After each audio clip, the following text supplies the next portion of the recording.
ಬಾಗಲಕೋಟೆ ಜಿಲ್ಲಾ ಆಸ್ಪತ್ರೆಯ ವಾರ್ಡ್ನಿಂದ ಕಳ್ಳತನವಾದ ಶಿಶುವನ್ನು 5 ತಾಸಿನಲ್ಲಿ ಪತ್ತೆ ಹಚ್ಚಿದ ಪೊಲೀಸರು. ಕಳ್ಳತನವಾದ 5 ತಾಸಿನಲ್ಲಿ ಪತ್ತೆ ಹಚ್ಚಿ ಶಿಶುವನ್ನು ಪಾಲಕರಿಗೆ ಹಸ್ತಾಂತರ ಮಾಡಿದ ಪೊಲೀಸರು. ಇದು ಬಾಗಲಕೋಟೆ ಜಿಲ್ಲೆಯ ಜಿಲ್ಲಾ ಆಸ್ಪತ್ರೆಯಲ್ಲಿ ನಡೆದಿರುವ ಘಟನೆ.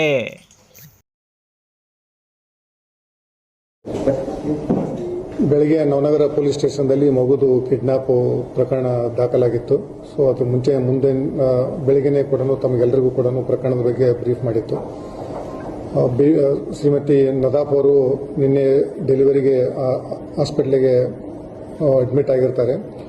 5:17 ಡೆಲಿವರಿ ಆಗುತ್ತೆ. ಮತ್ತು ಆ ಸಮಯದಲ್ಲಿ ಒಬ್ಬರು ಅನ್ನೋನ್ ಲೇಡಿ ಬಂದು ಅವರಿಗೆ ಪರಿಚಯ ಮಾಡ್ಕೊಂತಾರೆ. ಮತ್ತು ಅವರು ಪರಿಚಯ ಮಾಡ್ಕೊಂಡ್ಬಿಟ್ಟು ನಾನು ನರ್ಸ್ ಇದ್ದೀನಿ, ಇದೇ ಹಾಸ್ಪಿಟ್ಲಲ್ಲಿ ಕೆಲಸ ಮಾಡ್ತಾನೆ ನಂಬೋದು ಅವರಿಗೆ ನಂಬಿಸ್ತಾರೆ. ಬೆಳಗಿಂದು ಜಾವ 4:04 ಬಂದ್ಬಿಟ್ಟು ಆ ಮಗುನ ನೆಬಲೈಸೇಷನ್ ಮಾಡೋದಿದೆ ಅದು ಅಂತ ಹೇಳ್ಬಿಟ್ಟು ಆ ಮಗುನ ತಗೊಂಡೋಗಿರ್ತಕ್ಕಂಥದ್ದು. ಬೆಳಗ್ಗೆ ಪೊಲೀಸ್ ಇಲಾಖೆಗೆ ಇಲ್ಲಿರ್ತಕ್ಕಂಥ DH ಅವರು ಡಿಸ್ಟ್ರಿಕ್ಟ್ ಸರ್ಜನ್ ಅವರು ಫೋನ್ ಮುಖಾಂತರ ತಿಳಿಸ್ತಾರೆ. ಸೊ ಪೊಲೀಸ್ ಇಲಾಖೆ ಮತ್ತು ಆರೋಗ್ಯ ಇಲಾಖೆ ಇಲ್ಲಿ ಇರ್ತಕ್ಕಂಥವ್ರು ನಾವು ಭಾಳ ಎಚ್ಚೆತ್ಕೊಂತೀವಿ. ಸೊ ಅಲ್ಲಿರ್ತಕ್ಕಂಥದ್ದು ನಿನ್ನೆ ಅವರು ಈ ಆರೋಪಿತರು ಏನಿದ್ದಾರೆ ನಿನ್ನೆ ಸುಮಾರು ಒಂದು 9:00 10 ಗಂಟೆಗೆ ಬರ್ತಾರೆ. ಅಲ್ಲಿಗೆ ಬಂದ್ಬಿಟ್ಟು ಅವರು ಸಿಸ್ಟರ್ ಇರ್ತಾರೆ, ಯಾರು ಡೆಲಿವರಿ ಆಗಿರ್ತಾರಲ್ಲ ಅವ್ರದ್ದು ಸಿಸ್ಟರ್ ಇರ್ತಾ ಮೊಬೈಲ್ ಇರ್ತಾ ಅವರು ಸಿಸ್ಟ್ರಿಗೆ ನಿನ್ನೆ ನೈಟನ್ನೇ ಕೇಳ್ತಾರೆ ಮಗುನ ಕೊಡಿ ಅಂತ ಹೇಳ್ಬಿಟ್ಟು. ಸೊ ಇಲ್ಲ ಇದು ಫೀಡಿಂಗ್ ಮಾಡ್ತಾ ಇದ್ದಾರೆ ಮತ್ತೆ ಬೇರೆ ರೀಸನ್ಸ್ ಹೇಳ್ಬಿಟ್ಟು ಮಗುನು ಕೊಡೋದಲ್ಲ. ಆ್ಯಕ್ಚುಲಿ ಅವರು ನೈಟನ್ನೇ ಪ್ರಯತ್ನ ಮಾಡ್ತಾರೆ ಮಗುನ ತಗೊಂಡು ಹೋಗ್ಬೇಕಂತ. ಅದಾದ ನಂತರ ಬೆಳಿಗ್ಗೆನೇ ಬಂದ್ಬಿಟ್ಟು ಮಗುನ ಈ ಥರ ನೆಬಲೈಸೇಷನ್ ಮಾಡೋದಿದೆ ಅಂತ ಹೇಳ್ಬಿಟ್ಟು ತಗೊಂಡು ಹೋಗ್ತಾರೆ. ಸೊ ಆ ಸಮಯದಲ್ಲಿ ನೈಟು ಬಂದಾಗ ಅವರು ನಮಗೆ ಕ್ಲೂ ಏನಾಗ ಸಿಕ್ತೆ ಅಂತಂದರೆ ಅವ್ರು ಇರ್ತಕ್ಕಂಥ ಅಕ್ಯೂಡ್ ಏನಿರ್ತಾರೋ ತನ್ನ ಮೊಬೈಲನ್ನು ಇದೇ ಹಾಸ್ಪಿಟ್ಲಲ್ಲಿ ಬಂದು ಬಿಟ್ಟಿರ್ತಾರೆ. ಹೇಗೆ ಬಿಟ್ಟಿರ್ತಾರೆ ಅಂತಂದರೆ ಇವರು ಕೂಡ ಬಂದು ಈ ಕಂಟಿನ್ಯೂಸ್ ಆಗಿರ್ತಕ್ಕಂಥ ಈ ಸಾಕ್ಷಿ ಯಾದವಾಡ ಏನಿದ್ದಾರೆ ಈ ಹಾಸ್ಪಿಟ್ಲದಲ್ಲಿ ಕಂಟಿನ್ಯೂಸ್ ಆಗಿ ಪ್ರೆಗ್ನೆನ್ಸಿ ಸಂಬಂಧ ಟ್ರೀಟ್ಮೆಂಟ್ ತಗೊಂತ ಇರ್ತಾರೆ. ಮತ್ತು ಅವ್ರಿಗೆ 2 ವರ್ಷ ಆಗಿ ಮದುವೆ ಆಗಿದೆ, ಆಗಲ್ಲ ಎಂಬುದು ಅವರಿಗೆ ಮನವರಿಕೆ ಆಗಿಬಿಟ್ಟದು. ಯಾಕಂದ್ರೆ ಇವರಿಗೆ 7 ಜನ ಮಕ್ಕಳು ಇರ್ತಾರೆ, ಎಲ್ಲರೂ ಕೂಡ ಹೆಣ್ಮಕ್ಳು. 6 ಜನರಿಗೆ ಮಕ್ಕಳಾಗಿದೆ, ಇವರೊಬ್ಬರಿಗೆ ಮಕ್ಕಳು ಆಗಲ್ಲ ಎಂಬುದು ಅವರಿಗೆ ಮನವರಿಕೆ ಆಗುತ್ತೆ. ಸೊ ಅವರು 1 ವರ್ಷದಿಂದ ಕೂಡ ಪ್ಲಾನ್ ಮಾಡ್ತಾರೆ, ನನಗೆ ಮಕ್ಕಳು ಆಗಿದೆ ಎಂಬುದು ನಾನು ಕೂಡ ಮಕ್ಕಳಾಗಿದೆ ಎಂಬುದನ್ನು ಬಿಂಬಿಸೋಕ್ಕೋಸ್ಕರ ಈ ಹಾಸ್ಪಿಟ್ಲಿಗೆ ಬಂದು ಅವರು ಟ್ರೀಟ್ಮೆಂಟು ಹೇಗೆ ರೈಟ್ ಟೈಮಿಗೆ 2 ತಿಂಗಳಾದ್ಮೇಲೆ 3 ತಿಂಗಳಾದ್ಮೇಲೆ 6 ಮಂತ್ ಆದ್ಮೇಲೆ ಏನೇನು ಪ್ರೊಸೀಜರ್ ಇತ್ತು ಅದನ್ನೆಲ್ಲನೂ ಕೂಡ ತಿಳ್ಕೊಂಡ್ಬಿಟ್ಟು ಕಡ್ಡಾಯವಾಗಿ ಮಾಡಿಸ್ತಾ ಇದ್ದಾಳೆ. ಮತ್ತು ಅವಳಿಗೆ ಡೇಟು ಇರುತ್ತೆ, ಅಂದರೆ ಯಾವ ಡೇಟಿಗೆ ಆದ ತಕ್ಷಣ ತಂದು ಏನು EDD ಇದೆಲ್ಲ ಎಕ್ಸ್ಪೆಕ್ಟೆಡ್ ಡೇ ಆಫ್ ಡೆಲಿವರಿದು 14ನೇ ತಾರೀಕು ಅಂತ ಅವಳಿಗೆ ತನ್ನಲ್ಲಿ ಮಾಡಿಕೊಂಡಿದ್ದಾಳೆ. ಮತ್ತು ಅದನ್ನು ಕೂಡ ಮನೆಯವರಿಗೂ ಕೂಡ ಹೇಳಿದಾಳೆ, ನಂದು ಈ ಥರ ಡೆಲಿವರಿ ಆಗುತ್ತಾ ಅಂತ ಹೇಳ್ಬಿಟ್ಟು ಅಲ್ಲಿರ್ತಕ್ಕಂಥ ಅಕ್ಕ ಮತ್ತು ತಂದೆ ತಾಯಿಗೂ ಕೂಡ ಕರೆಸ್ಕೊಂಡಿದ್ದಾಳೆ. ಬಂದು ಈ ಹಾಸ್ಪಿಟಲ್ದಲ್ಲಿ ಒಂದು OPD ಮಾಡ್ತಾಳೆ, ಯಾವುದೂ ಕೂಡ ಅಡ್ಮಿಷನ್ಗೆ ತಗೊಳಲ್ಲ. ಆ OPD ಸ್ಲಿಪ್ ಮೇಲೆ ಇಲ್ಲಿ ಬಂದು ಇರ್ತಾಳೆ.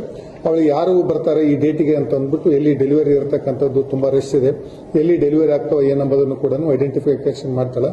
ಈ ಮಗುದು ಡೆಲಿವರಿ ಆದ ತಕ್ಷಣ ಬಂದು ಅವಳಿಗೆ ಹೋಗ್ತಾಳೆ, ಆಯ್ತಾ ಡೆಲಿವರಿ ಆಯ್ತು ಅಂತ ಹೇಳ್ಬಿಟ್ಟು. ನಂತರ ರಾತ್ರಿ 9:00 ಬಂದು ಅಲ್ಲಿ ತನ್ನ ಎಲ್ಲಿ ಹಾಸ್ಪಿಟ್ಲಿಗೆ ಕರ್ಕೊಂಡು ಬಂದಿರ್ತಾಳೆ ತಾಯಿ ಹತ್ರ ಮೊಬೈಲ್ ಕೊಟ್ಟು ಅವಳು ಬರ್ತಾಳೆ. ಬಂದು ಈ ಶ್ರೀಮತಿ ನದಾಫ್ ಇರ್ತಾರೆ, ಮಗುಂದು ಏನಾಗಿರುತ್ತೆ ಅಲ್ಲಿ ಬಂದು ತನ್ನ ತಾಯಿ ತಂದ ನಂಬರ್ ಅಲ್ಲಿ ಇಟ್ಟು ಬಂದಿರ್ತಾಳೆ, ಅದೇ ನಂಬರ್ಗೆ ಕಾಲ್ ಮಾಡ್ತಾಳೆ. ನಾನು ಡಾಕ್ಟರ್ ರಾಥೋಡ್ ಅಂತ ಮಾತಾಡ್ತಾ ಇರ್ತಕ್ಕಂಥದ್ದು, ನಿಮ್ಮ ಮಗಳಿಗೆ ಡೆಲಿವರಿ ಆಗಿದೆ ಅಂತ ಹೇಳ್ಬಿಟ್ಟು ಅವರಿಗೆ ನಂಬಿಸ್ತಕ್ಕಂಥ ಪ್ರಯತ್ನ ತಾನೇ ಮಾಡ್ತಾಳೆ. ಅದು 2 ಕಾಲು ಮಾಡಿರ್ತಕ್ಕಂಥ ಬೇಸ್ಡ್ ಆ ಕಾಲ್ ಮೇಲೆ ನಮಗೆ ಇದು ಯಾರ್ದು ಸಸ್ಪೆಕ್ಟೆಡ್ ಕಾಲ್ ಇದೆ ಅಂತ ಏನು ಮಾಡಿದಾಗ ಅದ್ರ ಲೊಕೇಶನ್ ತಂದಾಗ ಇದು ಹಾಸ್ಪಿಟಲ್ದಲ್ಲಿ ಇರುತ್ತೆ. ಸೊ ಪೊಲೀಸವರು ಮತ್ತು ಆರೋಗ್ಯ ಇಲಾಖೆದವರು ಇದೇ ಮಗು ಇಲ್ಲೇ ಇರ್ಬೋದು ಎಂಬುದು ಪರಿಶೀಲನೆ ಮಾಡಿದಾಗ ನ್ಯೂನೆಟಲ್ ಕೇರ್ ಏನಿರುತ್ತೆ ಅಲ್ಲಿ ಅವಳು ಮಗುನ ಕರ್ಕೊಂಡು ಮಲಿಗೆ ತರದಿರುತ್ತೆ. ಡಾಕ್ಟರ್ ಅವರೆಲ್ಲ ಪರಿಶೀಲನೆ ಮಾಡ್ತಾರೆ, ಇವರು ಈ ಥರ ನಿನ್ನೆ ಡೆಲಿವರಿ ಆಗಿರತಕ್ಕಂಥದ್ದು ಯಾವುದೂ ರಿಪೋರ್ಟ್ ಇಲ್ಲ. ಮತ್ತು ಈ ಡೆಲಿವರಿ ಆದ ತಕ್ಷಣ ಇಷ್ಟು ಬೇಗನೆ ಓಡಾಡ್ತಕ್ಕಂಥದ್ದು ಸಾಧ್ಯ ಇಲ್ಲ. ಮನವರಿಕೆ ಆದಮೇಲೆ ಕ್ವಶನ್ ಮಾಡಿದ ಮೇಲೆ ಅವಳು ಒಪ್ಕೊಂತಾಳಿಲ್ಲ, ನನಗೆ ಮಕ್ಕಳಾಗಿದ್ದಿಲ್ಲ. ಸೊ ಮಕ್ಕಳಾಗಿದ ತಕ್ಷಣ ನಾನು ಕೂಡ ನನ್ನ 6 ಜನ ಅಕ್ಕಂದರಿಗೆಲ್ಲರಿಗೂ ಮಗುವಾಗಿದೆ, ನನಗೂ ಕೂಡ ಮಗು ಆಗೋ ಉದ್ದೇಶದಿಂದ ಈ ಥರ ನಾನು ಮಾಡಿದ್ದೀನಿ ಅಂತ ಹೇಳ್ಬಿಟ್ಟು ಒಪ್ಕೊಂಡಿದ್ದಾಳೆ. ಮತ್ತು ಇನ್ನೂ ಅವ್ರದ್ದು ಇರತಕ್ಕಂಥ ಅಕ್ಕ ಮತ್ತು ತಂದೆ ತಾಯಿದು ಏನಾದರೂ ಇದರಲ್ಲಿ ರೋಲ್ ಇದೆ ಅನ್ನೋದನ್ನು ನಾವು ತನಿಖೆ ಮಾಡ್ತಾ ಇದೀವಿ. ಈಗ ಮಗುನು ಕೂಡ ನಾವು ವಾಪಸ್ಸು ಅವರಿಗೆ ತಾಯಿಗೆ ಕೊಟ್ಟಾಗಿದೆ. ಮತ್ತು ಮುಂದಿಂದು ಏನು ಕಾನೂನು ಕ್ರಮ ಇದೆ ಆ ಕಾನೂನು ಕ್ರಮನ ಮಾಡ್ತೀವಿ. ಸೊ ಇದರಲ್ಲಿ ಪೊಲೀಸ್ ಇಲಾಖೆ ನಮ್ಮದು ಅಡಿಷನಲ್ SP ಮಾಂತೇಶ್ ಜಿದ್ದಿ ಮತ್ತು DSP ಗಜಾನನ್ ಸುತಾರ್ ಅವರು, ಇನ್ಸ್ಪೆಕ್ಟರ್ ಅವರು ಮತ್ತು ಪ್ರಸನ್ನ ಅವರು ತುಂಬ ಒಳ್ಳೆ ಕೆಲಸ ಮಾಡಿದರು. ಇದ್ರ ಜೊತೆಗೆ ನಮಗೆ ಮುಖ್ಯವಾಗಿ ಇಲ್ಲಿರ್ತಕ್ಕಂಥ ವೈದ್ಯಾಧಿಕಾರಿಗಳಿರ್ತಕ್ಕಂಥ ಮಾನೆಯವರು ಮತ್ತು ಎಂಟೈರ್ ಅವ್ರದ್ದು ಟೀಮು ಕೂಡ ಅವರು ಕೂಡ ತುಂಬ ಸಪೋರ್ಟ್ ಮಾಡಿದರು ನಮಗೆ. ಅಲ್ಲಿ ಎಲ್ಲಿಂದ ಇರಬೇಕು, ಏನು CCTV ಫುಟೇಜ್ ಕೊಡ್ತಕ್ಕಂಥದ್ದಾಗಲಿ, ಅವ್ರದ್ದು ಏನು ಇತ್ತು ಎಂಬುದು ಎಲ್ಲದನ್ನು ಕೂಡ ಪೊಲೀಸರಿಗೆ ಬಹಳ ಸಹಕಾರ ಮಾಡಿದರು. ಸೊ ಒಟ್ಟಾಗಿ ಪೊಲೀಸ್ ಇಲಾಖೆ ಮತ್ತು ಆರೋಗ್ಯ ಇಲಾಖೆ ಒಟ್ಟಿಗೆ ಹಾಕಿಬಿಟ್ಟು ಇದನ್ನು ಬೇಗ ಇತ್ಯರ್ಥ ಅಂದರೆ ಬೇಗ ಪತ್ತೆ ಮಾಡೋದಕ್ಕೆ ನಮಗೆ ತುಂಬ ಸಹಕಾರಿ ಮಾಡಿದರು. ಪೊಲೀಸರು ಕೂಡ ತುಂಬ ಬೆಳಗ್ಗಿಂದನೂ ಕೂಡ ಬಹಳ ಮುತುವರ್ಜಿ ವಹಿಸಿಬಿಟ್ಟು ಇದು ಒಂಥರ ಚಾಲೆಂಜಿಂಗ್ ಆಗಿತ್ತು. ಸೊ ಅವರು ಬೇರೆ ಬೇರೆ ಕಡೆಯಿಂದ ಎಲ್ಲೆಲ್ಲಿ ಸಸ್ಪೆಕ್ಟ್ ಇತ್ತು, ಡೌಟ್ ಬಂದಿತ್ತು, ಬೇರೆ ಬೇರೆ ಕಡೆ ಲೊಕೇಶನ್ದು ಎಲ್ಲನೂ ಕೂಡ ಒಳ್ಳೆ ತುಂಬ ಕೆಲಸ ಮಾಡಿದರು. ಪ್ರಸನ್ನ ಅವರು ಮತ್ತು ಮಾಂತೇಶ್ ಅವರು ನೇತೃತ್ವದಲ್ಲಿ DSP ಗಜಾನನ್ ಅವರು ನೇತೃತ್ವದಲ್ಲಿ. ಸೊ ಇದಕ್ಕೆಲ್ಲದು ಒಳ್ಳೆ ಕಾರ್ಯ ಮಾಡಿದಕ್ಕೆ ನಾವು ಬಹುಮಾನವನ್ನು ಕೂಡ ನಮ್ಮ ಮೇಲಾಧಿಕಾರಿಗಳನ್ನು ಘೋಷಣೆ ಮಾಡಿದ್ದಾರೆ. ಅವರಿಗೆ ಅವ್ರದ್ದು ಏನು ನಮ್ಮದು ಇಲಾಖೆ ಪ್ರೊಸೀಜರ್ ಇರುತ್ತೆ ಅದನ್ನು ಕೊಡಲಾಗುತ್ತಾಗುತ್ತೆ. ನಮಗೆ ಸಪೋರ್ಟ್ ಮಾಡಿರತಕ್ಕಂಥ ಆರೋಗ್ಯ ಇಲಾಖೆಯವರು ಕೂಡ ನಾನು ಕೃತಜ್ಞ ಮಾಡ್ತೀನಿ. ಮತ್ತು ಇದಕ್ಕೆಲ್ಲದೂ ಕೂಡ ತಾವು ಕೂಡ ಮಾಧ್ಯಮದವರು ಮತ್ತು ಇಲ್ಲಿರ್ತಕ್ಕಂಥ ಹಾಸ್ಪಿಟಲಲ್ಲಿ ಕೆಲಸ ಮಾಡತಕ್ಕಂಥ ಸಾರ್ವಜನಿಕರು ಕೂಡ ನಮಗೆ ಕೇಳಿದದಕ್ಕೆಲ್ಲ ಏನು ನಮ್ಮದು ಡೌಟ್ಸ್ ಇತ್ತು ಎಲ್ಲದೂ ಕೂಡ ತಾವು ಕೂಡ ಸಹಕಾರ ಮಾಡಿದ್ರು. ತಮಗೂ ಕೂಡ ಕೃತಜ್ಞತೆ ಹೇಳ್ತೀನಿ. Thank you. ಈಗ ಸದ್ಯ ಯಾಜಾಪ್ ಇದು ನೋಡಿದ್ರೆ ಮತ್ತೆ ಬೇಸ್ಡ್ ಆನ್ ದಿ ಸೀಕ್ವೆನ್ಸಸ್ ನಾವೆಲ್ಲ ಕ್ವಶನಿಂಗ್ ಎಲ್ಲ ನೋಡಿದ್ರೆ ಮಕ್ಕಳಾಗಿಲ್ಲ, ನನಗೆ ಮಗು ಆಗಿದೆ ಅಂತ ಬಿಂಬಿಸೋದಕ್ಕೆ ಈಗ ಆಲ್ರೆಡಿ ಅವಳ ಮಗು ಪಡಿಸಿದ ತಕ್ಷಣ ಊರಲ್ಲಿ ಕೂಡ ಏನು ಅಂಗನವಾಡಿ ಅವರು ಊರಲ್ಲಿ ಇರ್ತಾರೆ ಅವ್ರಿಗೂ ಕೂಡ ಹೇಳ್ಬಿಟ್ಟಾಳ ನನಗೆ ಮಗು ಆಗಿದೆ, ಡೆಲಿವರಿ ಆಗಿದೆ ಅಂತ. ಸೊ ಅದು ಒಂದು ರೀಸನ್ ಈಗ ಕಂಡು ಬರುತ್ತೆ. ಬಟ್ ಇನ್ನೂ ನಾವು ವಶಕ್ಕೆ ಪಡಿತೀವಿ ಮತ್ತು ಅವಳಿಗೆ ಕೋರ್ಟಿಗೆ ಹಾಜರುಪಡಿಸಿ ನಮ್ಮದು ಪೊಲೀಸ್ ವಶಕ್ಕೆ ಪಡಿದ್ವಿ. ಇದು ಏನಿತ್ತು ಏನಂಬುದನ್ನು ಕುಲಂಕುಷವಾಗಿ ನಾವು ತನಿಖೆ ಮಾಡ್ತೀವಿ. ಅದರಲ್ಲಿ ಏನು ಕಂಡು ಬರುತ್ತೋ ಅದ್ರ ಮೇಲೆ ದೋಷಾರೋಪಣಾ ಪತ್ರ ನ್ಯಾಯಾಲಯಕ್ಕೆ ಸಲ್ಲಿಸ್ತೀವಿ. ಈ ಕಂಪ್ಲೇಂಟ್ ಅನ್ನು ಅದೇ ಈ ತರ ನಿನ್ನೆದೇ ನಾನು ಏನು ಕಂಪ್ಲೇಂಟ್ ಅಲ್ಲಿ ಹೇಳಿದೆ, ನನ್ನ ಮಗನ ಬಂದ್ಬಿಟ್ಟು ಇದರ ಕಿಡ್ನಾಪ್ ಮಾಡ್ಕೊಂಡು ಹೋಗ್ಯಾರ ಎಂಬುದನ್ನು ನಾವು ಪ್ರಕರಣ ದಾಖಲು ಮಾಡಿಕೊಂಡಿರ್ತಕ್ಕಂಥದ್ದು ಇತ್ತು. ಸೊ ಈಗ ಪತ್ತೆಯಾಗಿದೆ. ಮುಂದಿನ ತನಿಖೆ ಅವ್ರನ್ನ ಮತ್ತೆ ವಾಪಸ್ ಕೋರ್ಟಿಗೆ ಹಾಜರುಪಡಿಸಿ ಪೊಲೀಸ್ ವಶಕ್ಕೆ ಪಡಿತೀವಿ. ಮುಂದಿನ ತನಿಖೆನೇ ಮಾಡ್ತೀವಿ.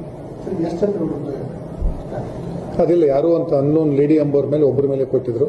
ಸೊ ಇದನ್ನ ಅವ್ರ ಲೇಡಿನೂ ಕೂಡ ನಾವು ಪತ್ತೆ ಮಾಡಿರ್ತಕ್ಕಂಥದ್ದು. ಮುಂದಿನ ತನಿಖೆಯಲ್ಲಿ ಯಾರು ಇದರಲ್ಲಿ ಏನು ಇನ್ವಾಲ್ವ್ಮೆಂಟ್ ಇತ್ತು ಏನಂಬುದನ್ನು ಪತ್ತೆ ಮಾಡ್ತೀವಿ. ಬಟ್ ಅವಳು ಚೆನ್ನಾಗಿ ಪ್ಲಾನ್ ಮಾಡಿಕೊಂಡಿದ್ದಾಳೆ. ಯಾರು ಇದನ್ನು ಕೂಡ ಪ್ಲಾನ್ ಮಾಡಿಬಿಟ್ಟು ತನಗೆ ಏನೇನು ಸಮಯಕ್ಕಾಗಿರ್ಬೇಕಾಗಿತ್ತು ಡಾಕ್ಯುಮೆಂಟೇಷನ್ ಕೂಡ ಪ್ರಿಪೇರ್ ಮಾಡಿಕೊಂಡಿರ್ತಕ್ಕಂಥದ್ದು ಕಂಡು ಬರುತ್ತೆ.